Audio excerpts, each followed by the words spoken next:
आपण साम्राज्याची वाटचाल या धड्याचा अभ्यास करणार आहोत. चला तर मग थोडीशी प्रस्तावना बघूया विद्यार्थी मित्रांनो, की आतापर्यंत आपण आपल्या मराठी सत्तेचा उदय आणि विस्तारच बघितला आणि या स्वराज्य स्थापनेपासून ते साम्राज्यापर्यंतचा प्रवास कसा झाला ते सुद्धा आपण सगळा बघितला. तर आता मराठ्यांचा हा उत्तर भारतात जो साम्राज्य विस्तार झाला आणि त्याच्यासाठी ज्या सरदार घराण्यांनी आपलं महत्वाचं असं योगदान दिलं त्याचा सगळ्या गोष्टींचा आणि त्यांचा थोडक्यात आढावा आपण या पाठामध्ये म्हणजेच आपल्या या धड्यामध्ये घेणार आहोत. चला पहिल्यांदा बघूया इंदोरचे होळकर. तर मल्हारराव हे इंदोरच्या होळकरांच्या संस्थेचे संस्थापक. त्यांनी दीर्घकाळ अशी मराठी राज्यांची सेवा केली. त्याच्यानंतर आता त्यांच्याबद्दल पण थोडस ऐकूया की गनिमी काव्याच्या युद्ध पद्धतीत ते अगदी निष्णात होते, म्हणजे अतिशय चांगल्या पद्धतीने ते करायचे. पहिला बाजीराव आणि नानासाहेब पेशवा यांच्या काळामध्ये त्यांनी उत्तरेमध्ये हा पराक्रम गाजवला. तसंच माळव्यात आणि राजपुतान्यात मराठ्यांचं वर्चस्व हे संपूर्णपणे प्रस्थापित करण्याचा त्यांचा सिंहाचा वाटा आहे. अर्थात अशी त्यांनी कामगिरी तेव्हा केली गेलेली आहे.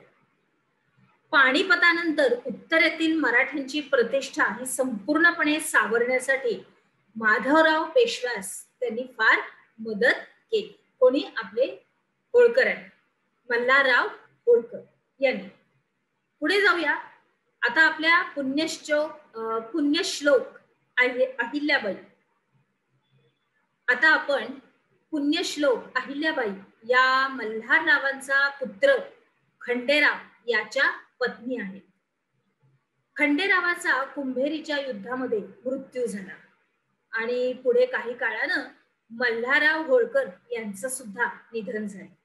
मग त्याच्यानंतर संपूर्णपणे इंदोरच्या राज्यकारभाराची जेवढी पण सूत्र आणि संपूर्ण जबाबदारी ही अहिल्याबाईंच्या हाती आहे.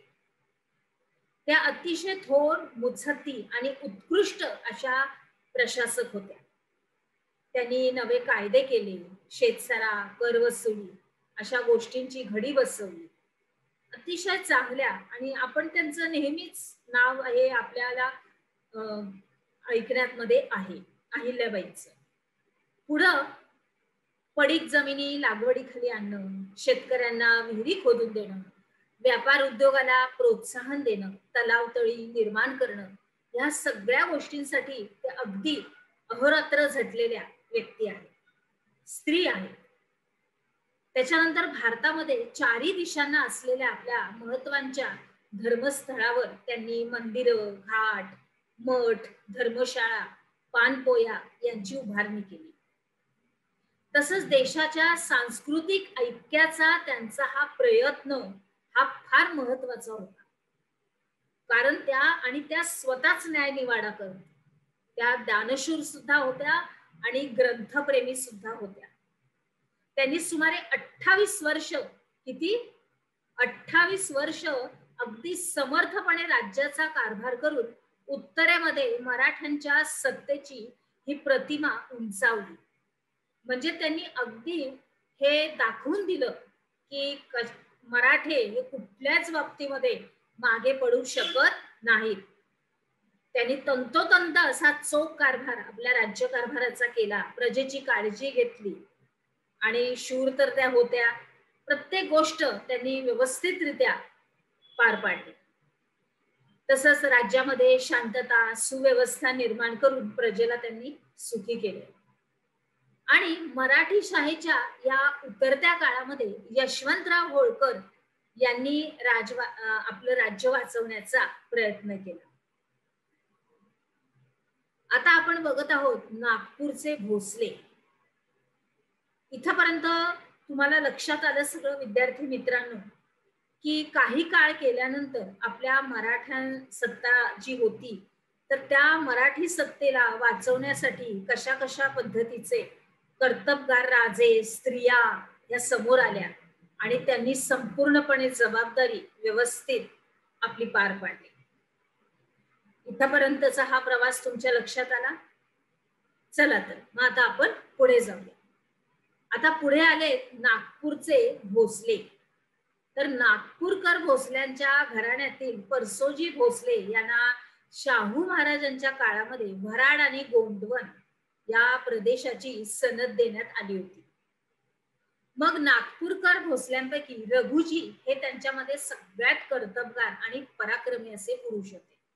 त्यांनी दक्षिणेतल्या तिरुचिरापल्ली आणि अर्काट यांच्या आसपासचा सगळा प्रदेश हा मराठ्यांच्या वर्चस्वाखाली आणला. आता पुढे बघूया. बंगाल, बिहार आणि ओडिशा या प्रांताच्या चौथाईच्या वसुलीचे अधिकार शाहू महाराजांनीच त्यांना दिले होते. कुणी? शाहू महाराजांनी. पुढे त्यांनी ते सगळे प्रदेश आपल्या मराठ्यांच्या प्रभावाखाली आणले. आता इथपर्यंत आपला हा उपक्रम संपला. आता आपण आपल्या पुढच्या विभागात जाण्या अगोदर आपण काय शिकलो येथे एका शब्दात उत्तर लिहा या अंतर्गत तुम्हाला मी काही 4 प्रश्न दिलेले आहेत. त्यांची उत्तर अर्थात तुम्ही तुमच्या वहीमध्ये व्यवस्थित नोंद करा. चला तर मग आता आपण आपल्या पुढच्या विभागामध्ये प्रवेश करूया. उत्सुकता आली ना विद्यार्थी मित्रांनो? चला.